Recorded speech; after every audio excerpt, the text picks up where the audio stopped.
புதிய ஒரு தலைவர் வேண்டும். புதியதாக ஒரு தலைவர் வேணும். தமிழ்நாட்டில் இப்போ இருக்கின்ற அரசியல் சூழ்நிலையில் அதிமுக திமுக தவிர புதியதாக ஒரு உதயம், அது இளைஞரால் உருவானால் மிக சிறப்பு. இளைஞர் வழிநடத்துவது நாட்டிற்கு நல்லது. அதற்கான தலைவர்கள் தமிழ்நாட்டில் இன்னும் உருவாகவில்லை என்று நான் நினைக்கிறேன். அப்படி இருந்திருந்தால் ஜல்லிக்கட்டு நடந்த அந்த சூழ்நிலையில் நிச்சயம் ஒரு புதிய அரசியல் ஏற்பட்டு இருக்கும்.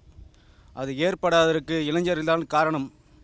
அதை சீக்கிரம் இளைஞர் கொண்டு வந்தால் தமிழ்நாட்டிற்கு இன்னும் மிக சிறப்பாக இருக்கும். இளைஞர்கள் புதியதொரு அரசியல் செய்வோம்.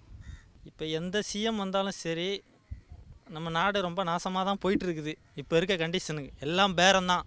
ஒரு எம்எல்ஏயும் சரி, ஒரு கவுன்சிலருக்கு சீட்டு கொடுத்தாலும் சரி, அது எவ்வளோ பெரிய கட்சியாக இருந்தாலும் எவ்வளோ சின்ன கட்சியாக இருந்தாலும் ஒரு சீட்டு, சாதாரண ஒரு கவுன்சிலருக்கே இவ்வளோ டெபாசிட் கட்டுறியா உனக்கு சீட்டு, அந்த அளவுக்கு தான் போயிட்டுருக்கு நம்ம நாடு. முன்னே இருந்த காலம், காமராஜர் அண்ணா இருந்த காலத்தெல்லாம் மறந்துட்டாங்க நம்ம தமிழ் மக்கள். அதை ஒரு நல்ல மனுஷங்களை தேர்ந்தெடுத்து, கையில் ₹1 இருக்காது, அவங்கள நல்ல மனுஷங்களான்னு பார்த்து தேர்ந்தெடுத்து அவங்கள எலெக்ஷனில் நிப்பாட்டி ஜெயிக்க வச்சு நாட்டுக்கு நல்லது பண்ணிட்டு செத்து போனாங்க. ஆனால் இப்போ இருக்கவங்க, உன்கிட்ட பணம் இருக்கா உனக்கு சீட்டு, பணம் இருந்தால் நீ சிஎம், அந்த அளவுக்கு போயிட்டுருக்குது. எல்லாத்தையும் கட்டுக்கோப்பா.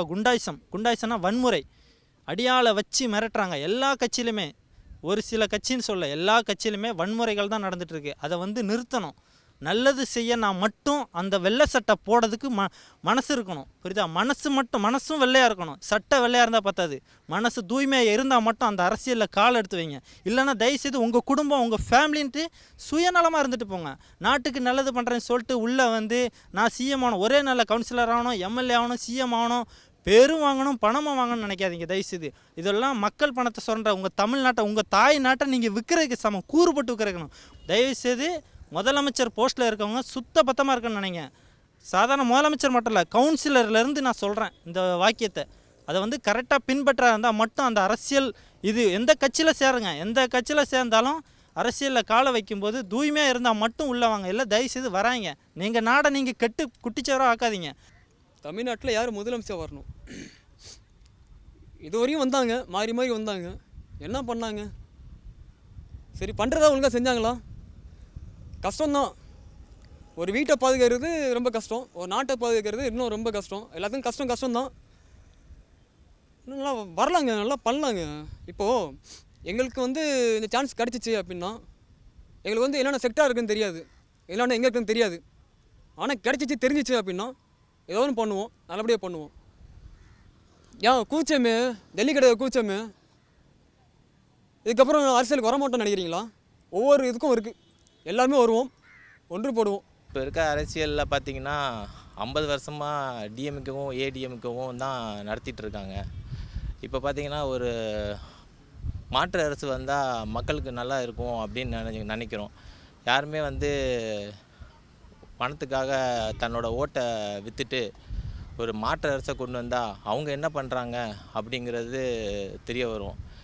எல்லாருமே பார்த்துட்டோம், ஏடிஎம்கே என்ன பண்ணிகிட்ருக்காங்க, இத்தனை வருஷமாக டிஎம்கே என்ன பண்ணிகிட்ருக்காங்கன்றது தெரியுது. ஸோ இனிமேட்டு என்னோடய கருத்து என்னென்னா, எங்களை மாதிரி இருக்க மாணவர்கள் இது முன்னெடுந்து உள்ளே கொண்டு வந்து, ஸோ இந்த மாற்றத்தை நம்ம கண்டிப்பாக கொண்டு வரணும். ஜல்லிக்கட்டுக்கு போராடி எப்படி நம்ம வெற்றி கண்டோமோ அதே மாதிரி மாணவர்களாகிய எல்லோரும் அரசியலுக்கு வரணும். அரசியல்னால் ஒரு சாக்கடை அப்படின்றாங்க, எல்லாருமே சாக்கடைன்னு சொல்லிகிட்டே போயிட்டே இருந்தா இப்போ யார் தான் இறங்கி அந்த சாக்கடை க்ளீன் பண்ணுறது? எப்போ பார்த்தாலும் மூக்கை மட்டும் பொத்திட்டு போனால் போதாது, அதில் இறங்கி அதை க்ளீன் பண்ணுறதுக்கு மாணவர் சமுதாயத்தை நம்மளால் மட்டும்தான் முடியும். அதனால் எல்லாருமே உள்ளே இறங்கி அதை க்ளீன் பண்ணுறதுக்கான ஆயுதத்தை எடுக்கணும். போதும், இத்தனை வருஷம் இவ்வளோ பேர் அரசியல் பண்ணது பெரியவங்களுக்கு எல்லாருக்கும் போதும். ரொம்ப நன்றி, நல்லா பண்ணீங்க, ரொம்ப நல்லா பண்ணீங்க. ஓகே, வழி விடுங்க, இளைஞர்களுக்கு எல்லாத்துக்கும் வழி விடுங்க. இளைஞர்கள் எல்லோரும் நல்லபடியாக உள்ளே அரசியலை பண்ணட்டும். ஒரு விஷயம், முதல்வர் யார் வரணும்னு அவசியம் இல்லை, யார் வேணால் வரலாம். யார் வந்தாலும் சட்டம் இப்படி தான் இருக்கணும்னு ஒரு ரூல்ஸ் இருக்கணும். அப்போ தான் யார் வந்தாலும் இதை தான் பண்ண முடியும்னு கொஞ்சம் பயம் இருக்கும். யார் வந்தாலும் இதை எதுவுமே மாற்ற முடியாது. நம்ம நினைக்கிற மாதிரி ஒரு சின்ன விஷயம் இல்லை அது.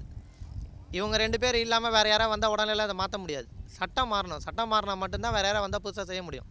மாணவர்களே உட்காந்தாலும் சரி, நாளைக்கு இதே நிலைமை தான் வரும். சட்டம் மாறாமல் யாரும் உட்காந்து பிரயோஜனம் இல்லை.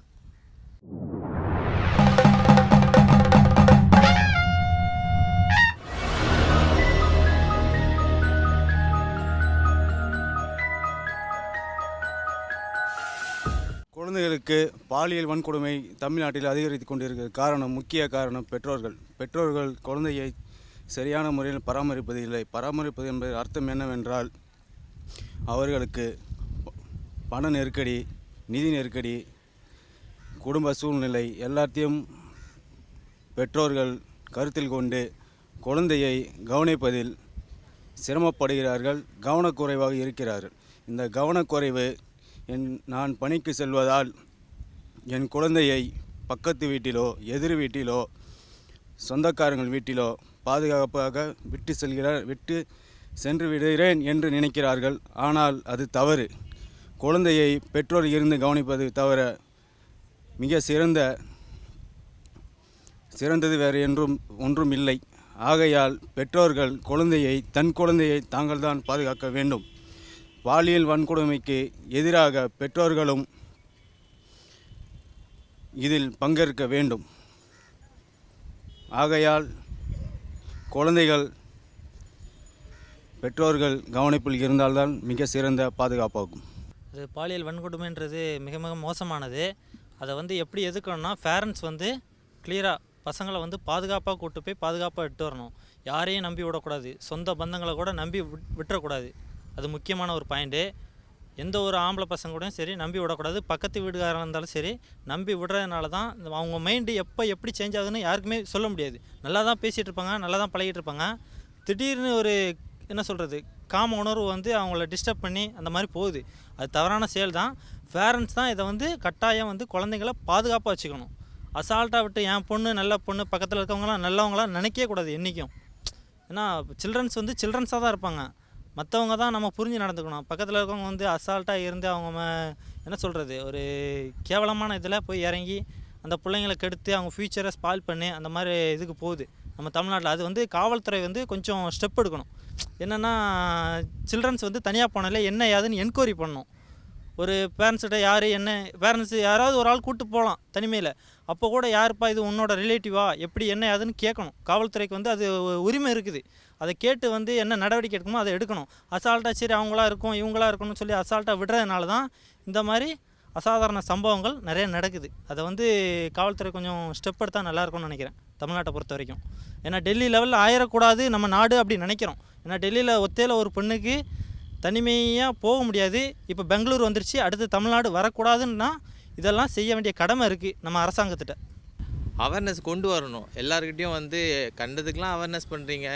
இந்த மாதிரி வன்முறையை தடுக்கிறதுக்கு நீங்கள் அவேர்னஸ் கொண்டு வந்தால் நல்லாயிருக்கும். நீங்கள் பார்த்தீங்கன்னா சின்ன சின்ன பசங்கள்கிட்டலாம் அவேர்னஸ் எது நல்ல தொடுதல் எது தீய தொடுதல் அப்படின்றதெல்லாம் நீங்கள் சொல்லி கொடுக்குறது ரொம்ப நல்லது. இதனால் குழந்தைங்களுக்கு எல்லா விதமான இதுவும் தெரிய வரும். எது நல்ல தொடுதல் கெட்ட தொடுதல் அப்படின்ற விஷயம்லாம் அவங்களுக்கு தெரிய வரும். ஸோ இதெல்லாம் அவங்களுக்கு நீங்கள் சொல்லி கொடுத்தா மட்டும்தான் தெரியும். சின்ன குழந்தைங்களுக்கு என்ன தெரியும்? அவங்க யார் கூப்பிட்டாலும் போவாங்க வருவாங்க, யார் என்ன சொன்னாலும் தெரிஞ்சுப்பாங்க புரிஞ்சுப்பாங்க. அவங்களாம் நம்ம தான் சொல்லிக்கணும். பெரியவங்களாக இருக்க நம்ம தான் அவங்களுக்கு எல்லாமே சொல்லி கொடுத்தா தான் அவங்களுக்கு எதுலாம் எல்லாமே புரிய வரும். அதுவும் இந்த மாதிரி யார் என்ன எப்படி இருப்பாங்கன்னே தெரிய முடியாது. ஒருத்தர் ஒரு சூழ்நிலையில் இருப்பாங்க. என்ன பண்ணுறாங்க ஏது பண்ணுறாங்கன்னு யாருக்குமே தெரியாது. ஸோ இதெல்லாம் அவேர்னஸ் கண்டிப்பாக கொண்டு வரணும். கண்டிப்பாக இது தண்டனை யார் என்ன தப்பு பண்ணாலும் தண்டனைன்றது எல்லாருக்கும் தெரிகிற மாதிரி கொடுக்கணும். ஏதோ ஒரு 4 செவத்துக்குள்ளே தண்டனை கொடுத்தா யாருக்குமே புரிய மாட்டேங்குது. என்ன தண்டனை யாருக்கும் தெரிய மாட்டேங்குது. இதனால் யாருமே அவனுக்கு என்ன தண்டனை தெரியாமலே தப்பு செஞ்சுட்டு இருக்கான். இந்த தப்பு செஞ்சால் இந்த தண்டனை தெரிஞ்சிச்சுன்னா கண்டிப்பாக அவன் நாட்டில் ஒரு அவேர்னஸ் கண்டுபிடிச்சி குற்றங்கள்லாம் கண்டிப்பாக கம்மியாகும். தண்டனை இங்கே கம்மியாக இருக்குது, தண்டனை அதிகமாகணும். அப்போ தான் இந்த பாலியல் வன்முறை கம்மியாகும். அது வரைக்கும் யார் என்ன சொன்னாலும் சரி இந்த பாலியல் வன்முறை கம்மியாக ஆகாது. ஏன்னா தண்டனை கொடுக்காமல் யாரும் திருந்த மாட்டாங்க. இங்கே தப்பு பண்ணிட்டு வராங்க, அவங்களுக்கு தையல் மிஷின் கொடுத்து அனுப்புகிறாங்க. இப்படின்னும் போது நாளைக்கு எனக்கு ஒரு குழந்தை இருக்குது, அவங்களுக்கும் அதே நிலைமை தான். யாருமே அது ஒரு பெரிய இதுவாக எடுத்துக்க மாட்டாங்க. தண்டனை கொடுக்கணும். என்னை பொறுத்த வரைக்கும் அந்த தண்டனையை முடிஞ்ச வரைக்கும் பப்ளிக்காக பாதிக்கப்பட்ட குடும்பமே கொடுக்கணும். அப்போ தான் அடுத்து யாரும் பண்ணாமல் இருப்பாங்க.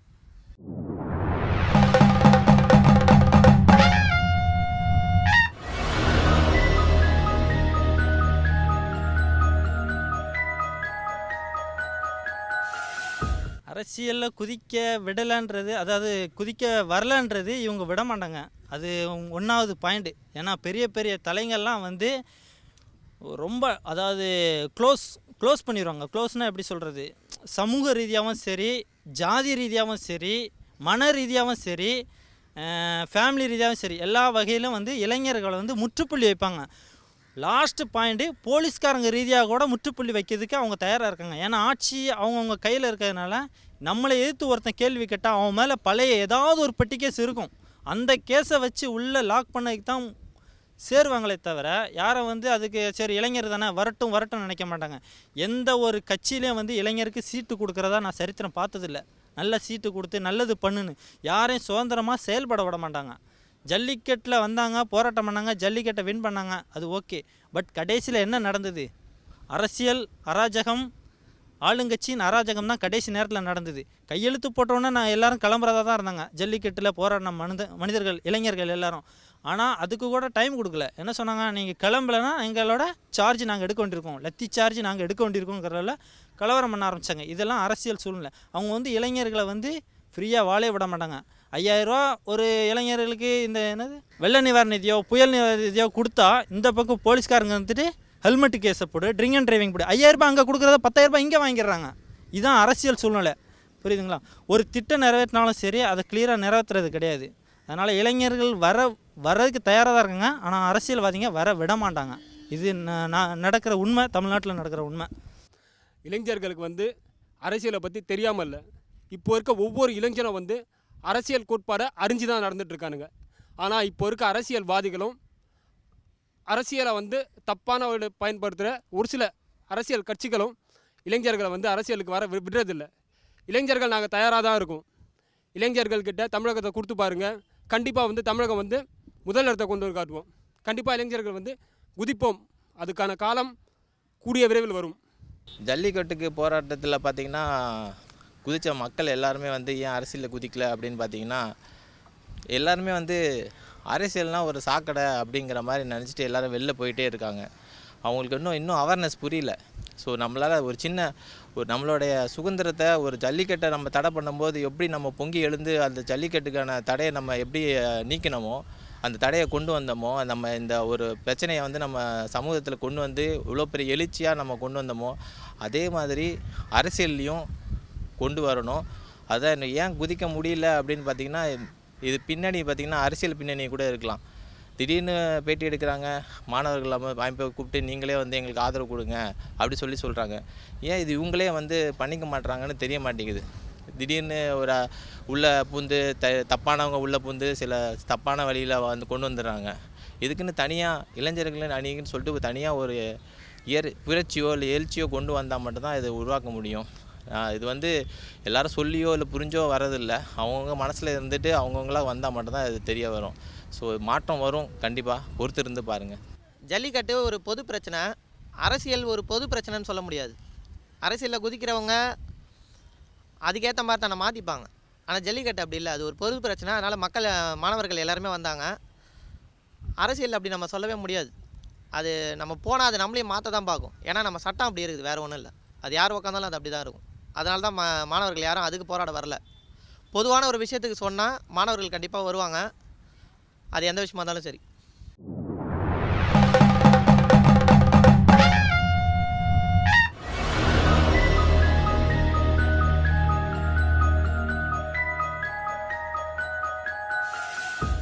தமிழ்நாட்டில் பெண்களுக்கு பாதுகாப்பு என்பது சற்று குறைவுதான். ஏனென்றால் அதற்கு காரணம் பெண்களும் கூட. பெண்கள் தமிழ்நாட்டில் எங்கு பார்த்தாலும் தெரு நின்று பேசிக்கொண்டிருப்பது, இன்னும் சொல்லப்போனால் மாடர்ன் உடை அணிந்து பெண்கள் தமிழ்நாட்டிற்கு பெரிய ஒரு பாதிப்பை ஏற்படுத்துகின்றனர். அந்த பாதிப்பு உடையிலும் சரி, நடையிலும் சரி, பார்வையிலும் சரி கண்ணியமாக நடந்து கொள்ள வேண்டும். தமிழருக்கென்று, தமிழ் பெண்களுக்கென்று ஒரு மரியாதை இருக்கிறது. அதை மிக சிறப்புடன் செயல் நடத்த வேண்டும் என்று பெண்களை கேட்டுக்கொள்கிறேன். பாதுகாப்பு சற்று குறைவாக தான் இருக்குது. பட் நம்ம கலாச்சாரங்கள்னால் என்ன சொல்கிறது, பழைய கலாச்சாரத்தை கொண்டு வரணும். டிவியாக இருந்தாலும் சரி, சினிமாவாக இருந்தாலும் சரி, ஒரு ஒரு சீரியல், நாடகம், இந்த மாதிரி விஷயத்தில் வந்து நம்ம பழைய கலாச்சாரத்தை கொண்டு வரணும். ஒரு பேரண்ட்ஸுக்கு ஒரு சில்ட்ரன்ஸு எப்படி பயந்து நடந்தாங்க அப்படின்றதெல்லாம் பழைய முறையெல்லாம் கற்றுக் கொடுக்கணும். அசால்ட்டாக விட்டுறக்கூடாது. அதாவது ஃப்ரீடம், பெண்களுக்கு வந்து ஃப்ரீடம் பெண்களுக்கும் சரி ஆண்களுக்கும் சரி 2 பேருக்குமே ஃப்ரீடம் கொடுக்கக்கூடாது பேரண்ட்ஸு. ரெண்டாவது இவங்க ரொட்டீன் ஒர்க்கு, இவங்களுக்கு வந்து பண தேவைனால பேரண்ட்ஸ் 2 பேருமே வேலைக்கு போகிறதுனால தனிமை ஏற்படுது பெண்களுக்கு வந்து. பெண்களுக்கும் சரி ஆண்களுக்கும் தனிமை ஏற்படுது. அந்த சிந்தனையே வந்து வேறு லெவலுக்கு கொண்டு போகுது. பாதுகாப்பு இல்லாத லெவல் தான். பேரண்ட்ஸ் ஏதோ மாமியார்கிட்ட சண்டை போடுறது, மாமனார்கிட்ட சண்டை போடுறது, இதெல்லாம் கொஞ்சம் குறைச்சிக்கணும். ஏன்னா கூட்டு குடும்பமாக இருந்தால் தான் எல்லாத்துக்குமே பாதுகாப்பு. சில்ட்ரன்ஸுகளுக்கு பாதுகாப்பு ரொம்ப முக்கியம். அது மனைவியாக இருந்தாலும் சரி, குழந்தையாக இருந்தாலும் சரி, அது வந்து கூட்டு குடும்பமாக இருக்கணும்.